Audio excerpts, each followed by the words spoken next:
Jake Morrison walked through the dirty streets of Blackport 7. The space station smelled bad. It always smelled bad. Old air, spilled drinks, and fear mixed together in a sick smell that made Jake want to leave fast. But Jake needed money. His cargo ship was old and broken. The engine made strange sounds. The life support system leaked air. He had only $50 left in his pocket, not enough to fix anything important. Jake heard about the black market on level 9. People said you could buy anything there. Stolen goods, fake papers, weapons, and worse things. Jake did not like the black market, but he was running out of choices. He took the old elevator down to level 9. The doors opened with a loud screech. The hallway was dark and narrow. Strange aliens walked past him. Some had too many arms. Others had no arms at all. Most of them looked at Jake like he was food. Jake followed the sound of voices until he found a big room. It was full of people and aliens. They all looked mean and dangerous. In the center of the room was a stage. A fat alien with 4 eyes stood on the stage. He was the seller. "Next item," the 4-eyed alien said in broken English. "Very rare, very dangerous. Cathera, female warrior." 2 big aliens dragged something onto the stage. Jake looked closer and felt sick. It was a woman, but not a human woman. Her skin was blue-gray, her hair was white and long. She had strange marks on her face. Her eyes were bright purple and full of anger. She was tied up with thick chains. The chains had electric wires that sparked when she moved. Every time she tried to break free, the electricity hurt her, but she never stopped trying. "This one killed 3 buyers already," the seller laughed. "Very wild, very mean. Not good for normal uses. Starting price is $1,000. The crowd was quiet. Nobody wanted to buy her. $500, the seller said again. Still nobody bid. Jake watched the woman on the stage.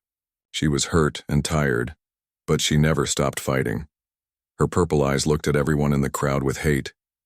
She was proud even when she was chained up. $100, the seller said. His voice was getting angry. A few aliens laughed, but nobody bid. Jake thought about his sister Lucy. Lucy had died 5 years ago. She was a soldier in the human army. She fought against alien slavers who tried to capture humans. Lucy never gave up fighting even when she was dying. This alien woman reminded Jake of Lucy. The same angry eyes, the same proud way of standing, the same refusal to give up. $10, the seller said. Come on, she is good for target practice. Some aliens in the crowd laughed louder. Jake felt angry. They were talking about her like she was not a person. $1, the seller said. Final price. $1 or I throw her out the airlock. Jake looked at the woman again. She was staring, right at him now. Her purple eyes were like fire. She was not asking for help. She was not begging. She was just looking at him with those proud, angry eyes. Jake remembered Lucy's last words. Never let them win, Jake. Never let them break people. Jake raised his hand. I will take her. The whole room went quiet. Then everyone started laughing. The four-eyed seller looked surprised. You sure, human? The seller asked. She will kill you in your sleep. I said I will take her, Jake said again. His voice was steady. The seller shrugged. Your funeral. $1. Jake walked to the stage and gave the seller his last dollar. The seller gave him a small remote control. This controls the chains, the seller said. Press the red button if she tries to kill you, it will hurt her bad. Jake took the remote and looked at it. Then he looked at the woman. She was watching him with those purple eyes. She looked confused now, like she could not understand why he bought her. The 2 big aliens unchained her from the stage but left the chains on her arms and legs. They pushed her toward Jake. She is your problem now, one of them said. Jake nodded. He did not try to touch the woman.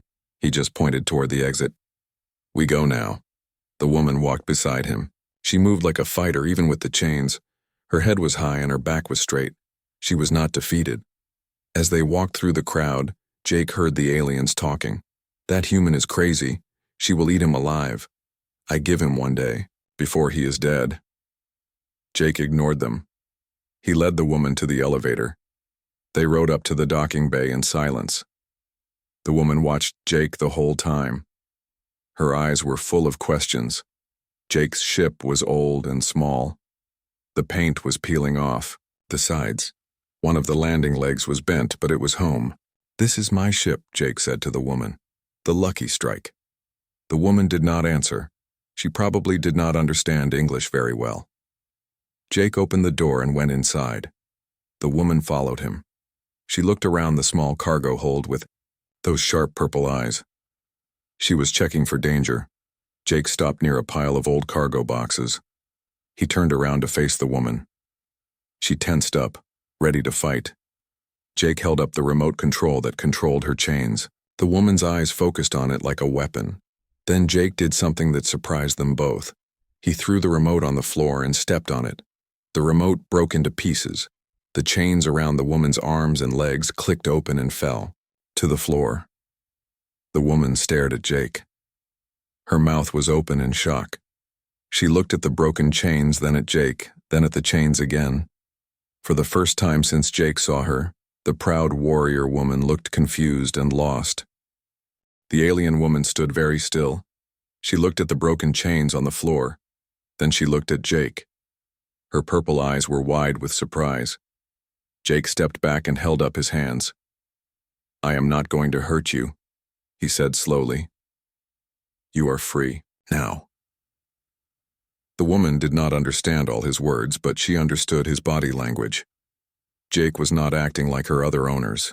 He was not trying to control her or threaten her, but the woman had been hurt too many times. She did not trust anyone anymore.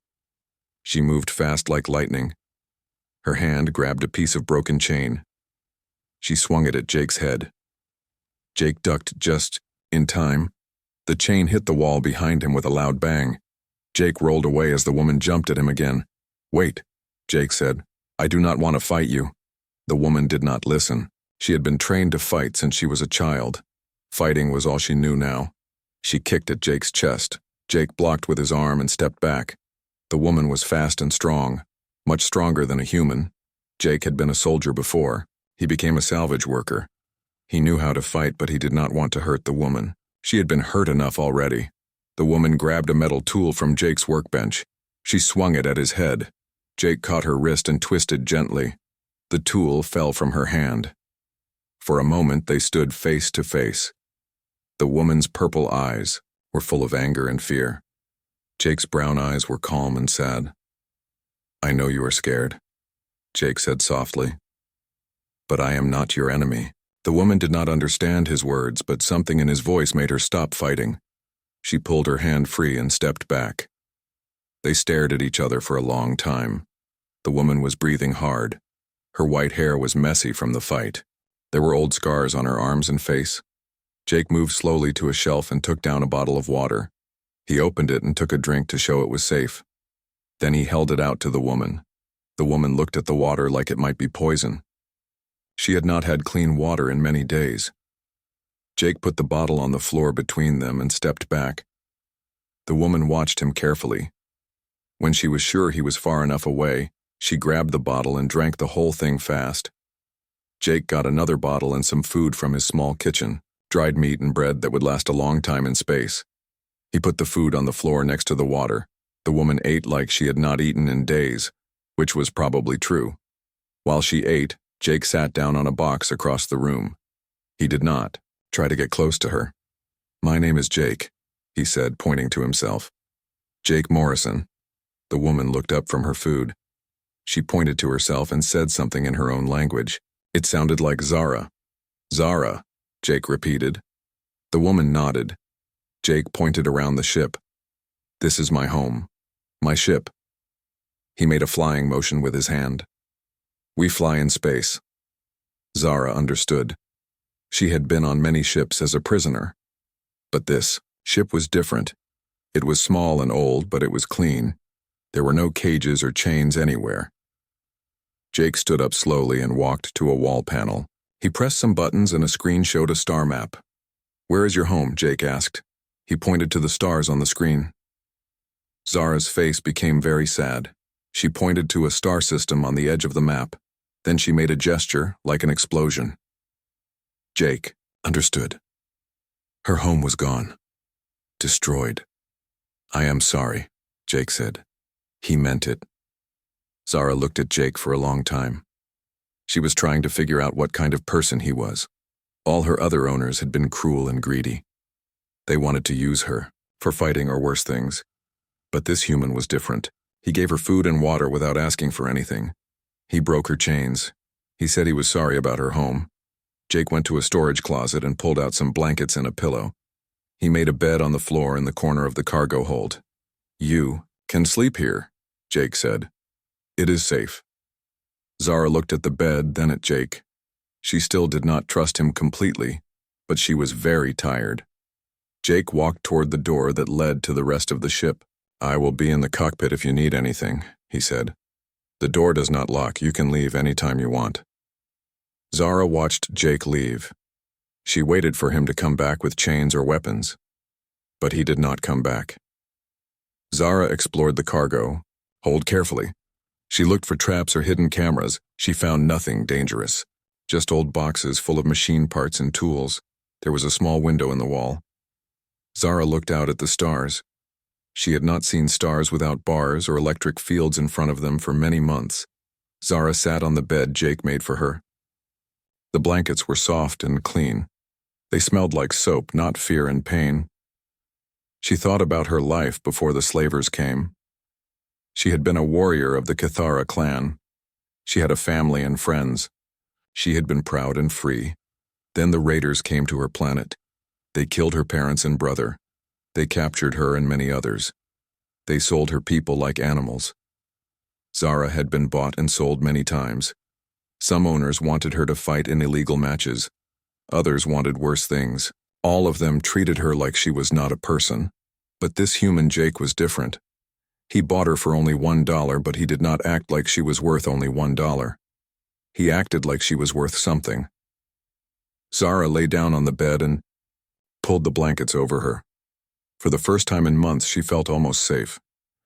In the cockpit, Jake sat in his pilot chair and looked out at the stars. He thought about what he had done. Buying Zara was crazy. He had no money and no plan. But he could not leave her in that terrible place. She reminded him too much of his sister Lucy. Jake pulled out an old picture of Lucy from his wallet. She was wearing her army uniform and smiling. She had died fighting to protect people who could not protect themselves. "I hope I did the right thing, Lucy," Jake said to the picture. Jake checked the ship's computer. They had enough fuel to reach 3 different planets. All of them had places where Zara could start a new life if she wanted. But Jake hoped she would stay. He was tired of being alone in space. And Zara seemed like someone who would never give up, no matter how hard things got. Jake needed that kind of strength in his life. Outside the ship, the stars shined cold and distant. But inside the old cargo ship, 2 lost souls had found each other. Neither of them knew it yet, but they were both about to discover that sometimes the best things in life come from the most unexpected places. 3 weeks had passed since Jake bought Zara from the slave market. Things were going better than he expected. At first, Zara did not trust Jake at all. She slept with one eye open and jumped every time he made a sound. But slowly, she began to understand that Jake was different from her other owners. Jake never tried to control her or hurt her. He gave her food and water without asking for anything back. He showed her how to use the ship's bathroom and shower. He even gave her clean clothes that fit better than the rags she wore before. Most important, Jake treated Zara like a person, not like property. Zara was smart and learned fast. She began to understand some English words. Jake learned a few words, in her language too. They could talk about simple things now. Jake found out that Zara was not just a warrior. She was also very good with machines and computers. Her people had advanced technology before the raiders destroyed their planet. One day, Jake was trying to fix the ship's navigation computer. It had been broken for months. Jake was getting frustrated because he could not figure out the problem. "Zara, watched him work. Finally, she tapped his shoulder and pointed to the computer. She said something in her language that sounded like a question. Jake stepped back and let her look at the machine. Zara studied it for a few minutes. Then she opened a panel that Jake had not even noticed. Inside was a burnt wire that had been causing all the problems. Zara fixed the wire in 10 minutes. The navigation computer started working perfectly. Jake was amazed. "How did you know how to do that?" he asked. Zara smiled a little. It was the first time Jake had seen her smile. She pointed to herself and said, "Engineer, before." Then she pointed to the stars and made a sad face. "Now, nothing." Jake understood. Before the raiders came, Zara had been an engineer as well, as a warrior. The raiders took away her job, her family, and her home, but they could not take away her knowledge. "You are still an engineer," Jake told her. "And you are still a warrior. The raiders did not win." Zara looked at Jake with her purple eyes. Something passed between them in that moment. Understanding, respect, maybe even the beginning of friendship. Jake had an idea. His salvage business was not going well because he worked alone. Most of the good salvage sites were too dangerous for one person. But with Zara helping him, they could try bigger and better jobs. "Zara," Jake said, "do you want to work with me? As partners?" Zara did not understand the word partners at first. Jake explained it meant they would work together as equals. They would share the money they made. They would help each other. Zara thought about this for a long time. She had never been anyone's partner before. She had been a slave or a prisoner or a fighter, but never an equal. "Partners," she said slowly.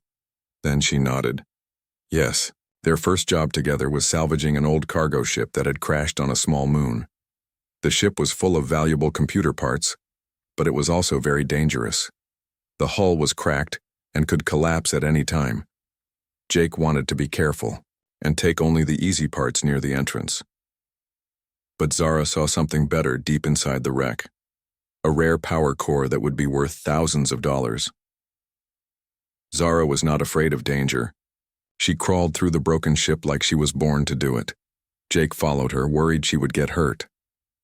When they reached the power core, Zara showed Jake how to remove it safely.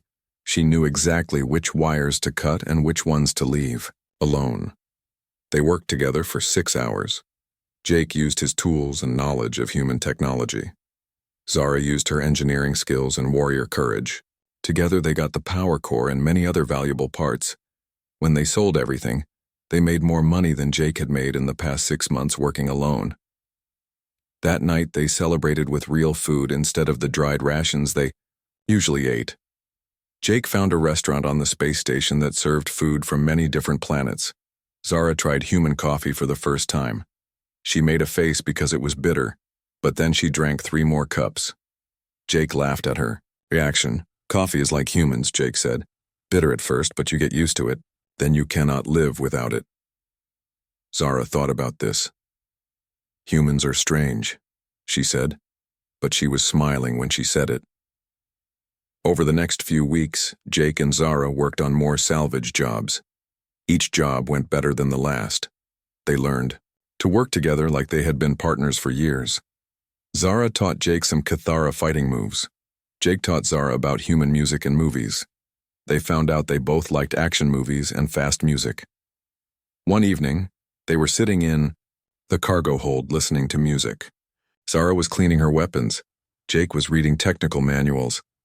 "Jake," Zara said suddenly, "why did you buy me?" Jake looked up from his book. It was a good question. He had been asking himself the same thing. "I do not know," Jake said honestly. "I saw you fighting on that stage and I thought of my sister. She was a fighter too, she never gave up." Zara listened carefully. Jake had never talked much about his family before. "The raiders killed her?" Zara asked. "Yes," Jake said. "She was a soldier. She died protecting a human colony from alien slavers, the same kind of people who captured you." Zara nodded. She understood now why Jake had helped her. They had both lost family to the same enemy. "Your sister was brave," Zara said. "Like you," Jake replied. They sat in comfortable silence for a while. The music played softly in the background. Outside the ship, the stars moved slowly past the window. Jake realized he was not lonely anymore. For the first time since Lucy died, he had someone he could trust and talk to. Someone who understood what it was like to lose everything. Zara realized something too. She had thought her life was over when the raiders destroyed her home. But maybe she was wrong. Maybe she could build a new life. Maybe she could have friends again. Jake, Zara said. Thank you. For what? Jake asked. For seeing me as a person, not as a thing to buy and sell. Jake smiled. You were never for sale, Zara. Your freedom was always yours. You just needed someone to give it back to you. Zara thought about this. Jake was right.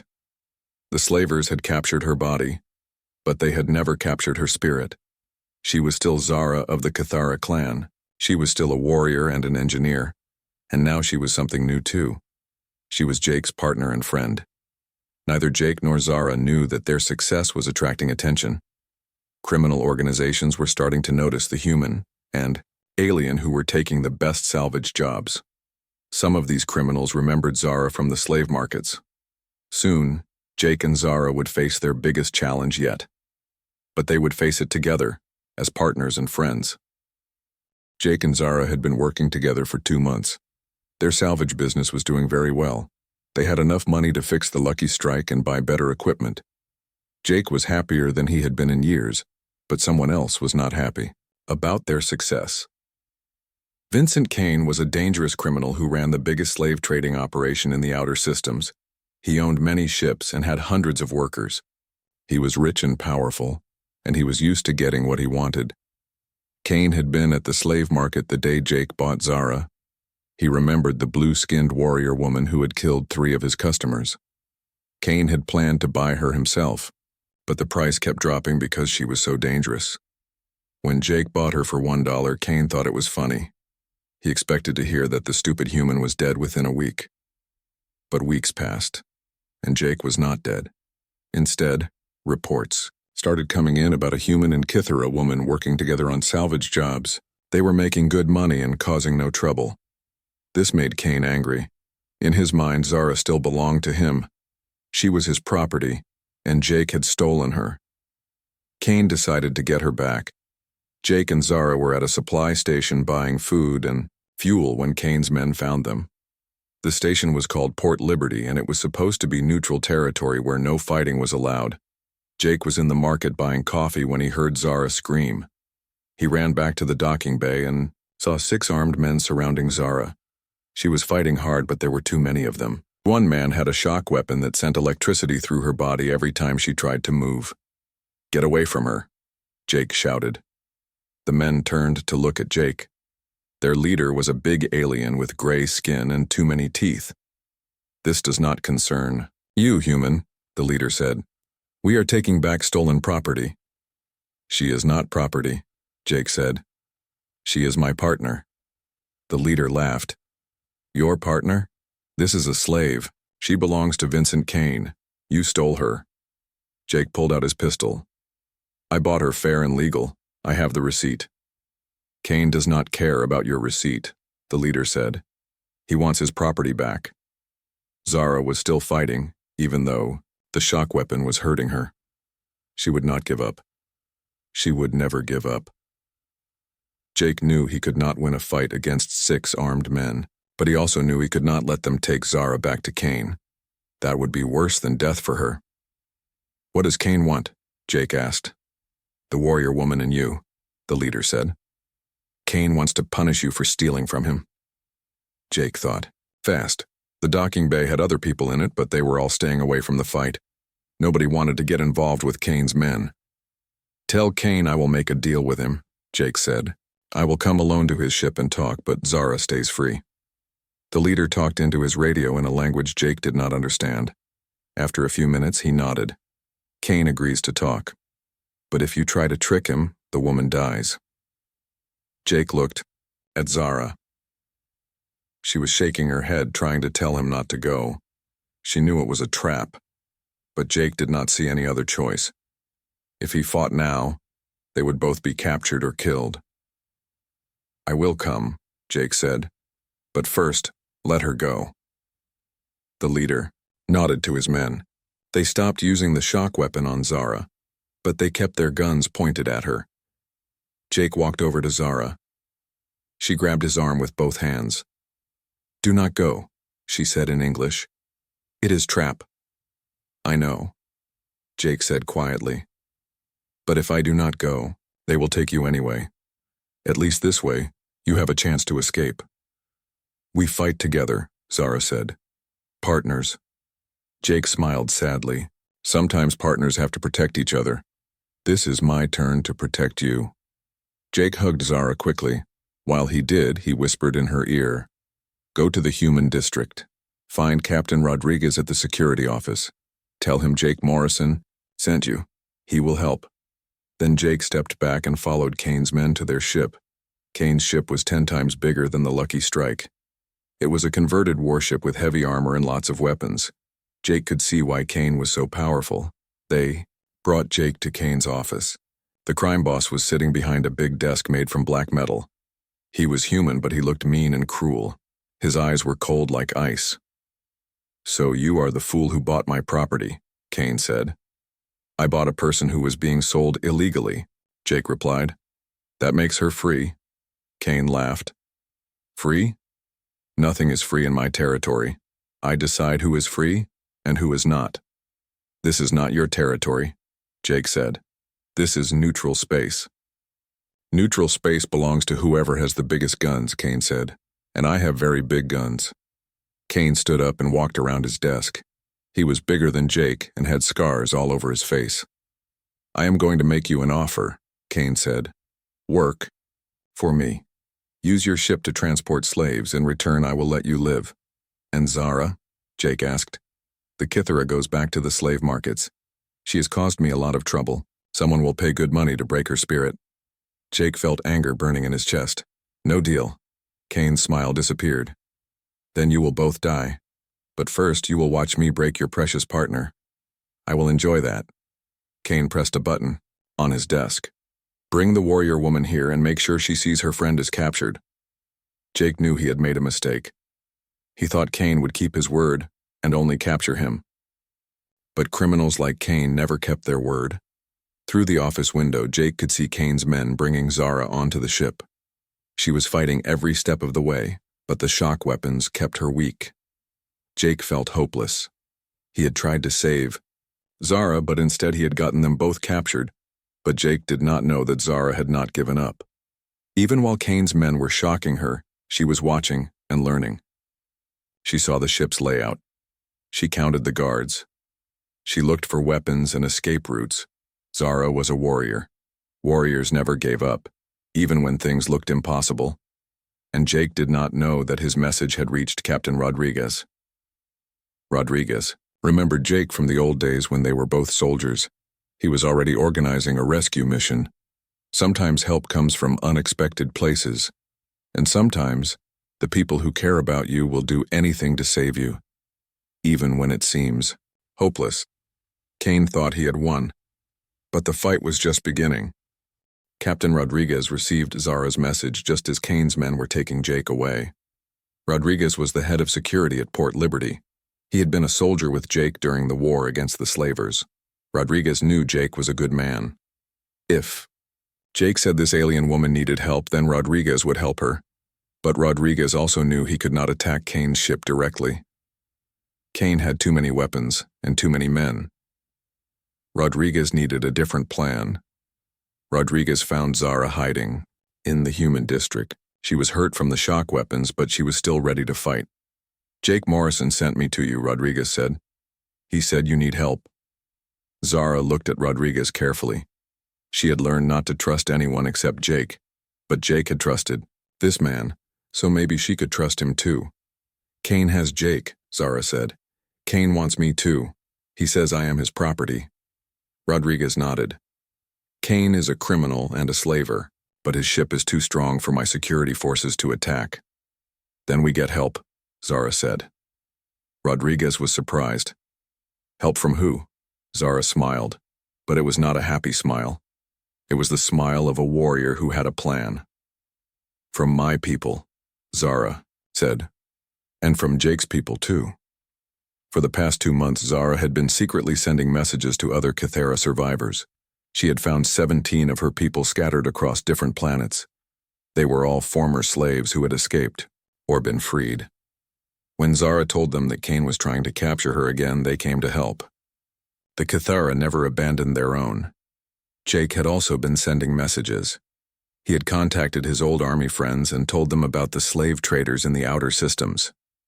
Many humans wanted to fight back against the criminals, but they needed someone to organize them. Rodriguez used his security contacts to find these human resistance groups. When they heard that Jake had been captured while trying to protect an escaped slave, they decided to act.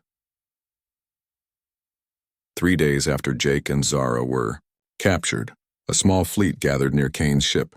7 Kythera fighters led by Zara's cousin Kellen, 5 human ships led by Rodriguez, and 1 very angry alien woman who wanted her partner back. Kane thought his ship was safe. He had powerful weapons and thick armor. But he had never fought against humans and Kythera working together. The attack began at dawn. The human ships used their speed and clever tactics to confuse Kane's gunners. The Kythera ships used their advanced weapons to punch holes in Kane's armor. Inside Kane's ship, Jake and Zara were locked in separate prison cells. Kane wanted to torture them slowly, so he had kept them alive. When the battle started, Jake heard the explosions and knew his friends had come to rescue them, but the prison cells were deep inside the ship, and the doors were locked with electronic codes. Zara heard the battle too. She also heard something else. Kythera war cries coming through the ship's communication system. Her people were here. Zara had been working on escaping ever since Kane captured her. The electronic lock on her cell was advanced, but Zara was an engineer. She had been studying it for 3 days. When Kane's men were busy fighting the attack, Zara broke the lock and escaped from her cell. She found Jake's cell and freed him too. "How did you do that?" Jake asked as they ran through the ship's corridors. I'm an engineer, remember?" Zara said. "And Kane's men are not as smart as they think." They fought their way through the ship together. Jake used his military training and his pistol. Zara used her warrior skills and weapons she took from Kane's guards. They reached Kane's office just as the crime boss was trying to escape in a small shuttle. Kane saw them coming and pulled out a large gun. "You cost me everything," Kane said to Jake. "My business, my ship, my reputation. All for one worthless slave." "She was never worthless," Jake said. "And she was never for sale." Kane fired his gun at Jake. Jake dove to the side, but he was not fast enough. The energy blast hit him in the shoulder and knocked him down. Zara screamed and attacked Kane with fury. They fought hand to hand in the small office. Kane was bigger and stronger, but Zara was faster and angrier. Kane grabbed Zara by the throat and lifted her off the ground. "I am going to sell you to the worst slavers in the galaxy," he said. "They will break your spirit and make you wish you were dead." Zara looked Kane in the eyes. "I am Zara of the Kythera clan. My spirit cannot be broken." Then she did something that surprised Kane. She smiled. "And I am not alone anymore." Jake had gotten back up despite his wound. He shot Kane with his pistol. Kane dropped Zara and fell to the ground. Kane was not dead, but he was hurt bad enough that he could not fight anymore. "It is over," Jake said. The battle outside was ending too. Kane's men were surrendering or running away. Without their leader, they had no reason to keep fighting. Rodriguez and Kellen found Jake and Zara in Kane's office. Kellen was Zara's cousin, a tall Kythera warrior with white hair like Zara's. "Cousin," Kellen said to Zara in their own language, "you have grown strong." "I had a good teacher," Zara replied, looking at Jake. Rodriguez arrested Kane and his men. They would be sent to prison for their crimes. Kane's slave trading business was finished, but the best part was still to come. In Kane's computer files, they found records of thousands of slaves that Kane had bought and sold. They also found the locations of other slave traders that Kane worked. With Jake and Zara gave this information to both human and alien authorities. Over the next few months, many slave trading operations were shut down. Hundreds of people were freed. Jake and Zara became famous for their fight against the slavers. But they did not want to be famous. They just wanted to go back to their simple life as salvage partners. They bought a bigger ship with the reward money from Kane's capture. They called it the New Hope. It was fast and strong, and it had room for a real crew. Some of the freed slaves asked to work with Jake and Zara. Soon they had a company with humans, Cathara, and many other species working together. But Jake and Zara remained partners. They still worked the dangerous salvage jobs together. They still shared their profits equally. They still trusted each other completely.